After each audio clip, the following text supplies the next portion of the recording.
Kisah Raden Arya Wiratanudatar, anak bangsawan di ujung senja kerajaan.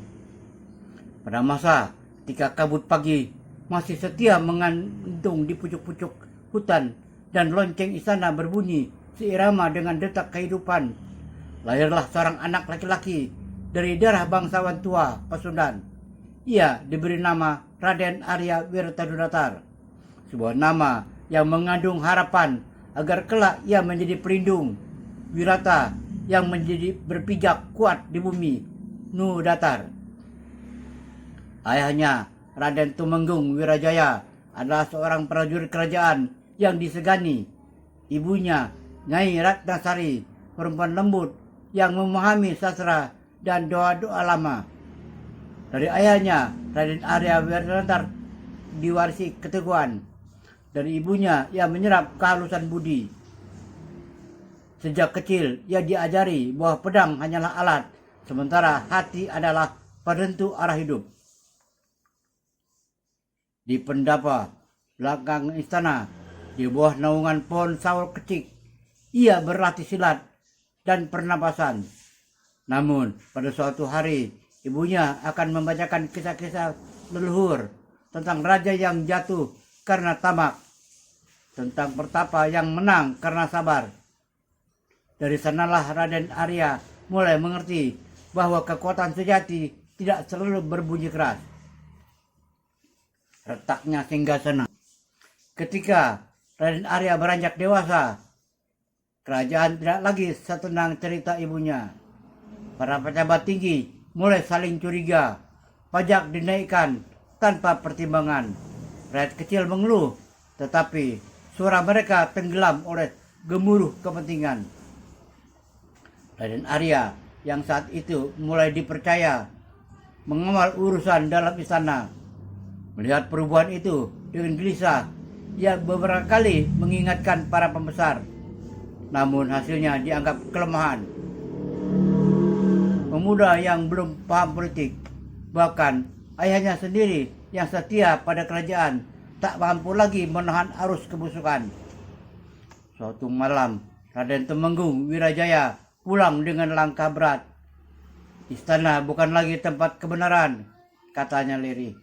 Jika kau ingin tetap menjadi manusia, pergilah sebelum hatimu ikut rusak. Kata-kata itu menjadi keputusan. Tanpa upacara, tanpa iring-iringan, Raden Arya meninggalkan istana.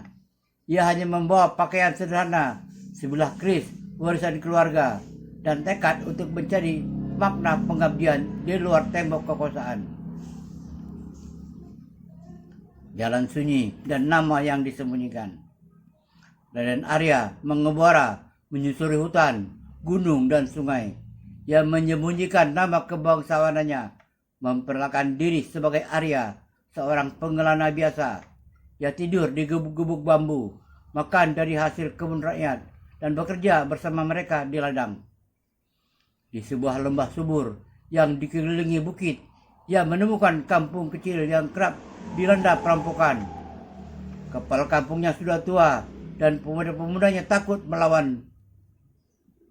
Dan Arya menetap di sana, membantu memperbaiki saluran air dan melatih pemuda menjaga diri, bukan untuk menyerang, melainkan melindungi. Perlahan, kampung itu berubah, panen membaik, perampok enggan mendekat. Rakyat tidak tahu siapa sebenarnya Arya, tetapi mereka merasakan kehadiran seorang pemimpin tanpa mahkota. Bayang-bayang kekuasaan lalim. Keterangan itu sampai ke telinga Adipati Ranggawisesa, penguasa wilayah sekitar yang dikenal kejam. Ia murka mengetahui ada seseorang yang dihormati rakyat tanpa izinnya. Bagi Adipati itu, penghormatan rakyat adalah milik kekuasaan, bukan kebajikan. Pasukan dikirim, rumah-rumah digeledah, dan Arya tidak melarikan diri.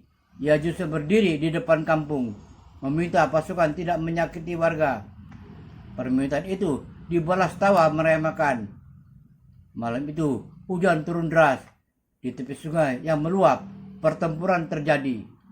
Raden Arya bertarung dengan ketenangan luar biasa.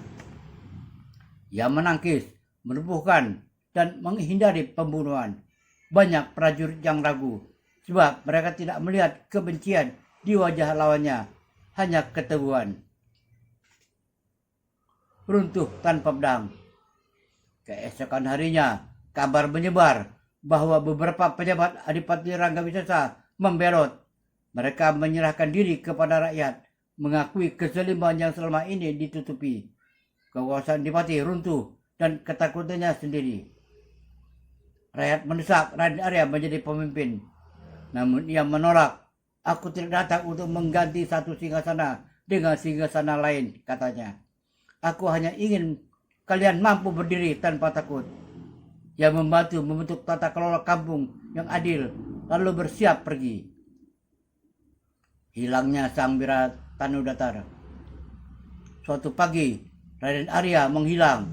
Hanya jejak kaki menuju hutan dan keris yang ditancapkan di tepi sungai sebagai tanda perpisahan. Ada yang berkata ia bertapa di gunung, dan pula yang yakin ia telah menyatu dengan alam. Namun, bagi rakyat, ia tidak pernah benar-benar pergi.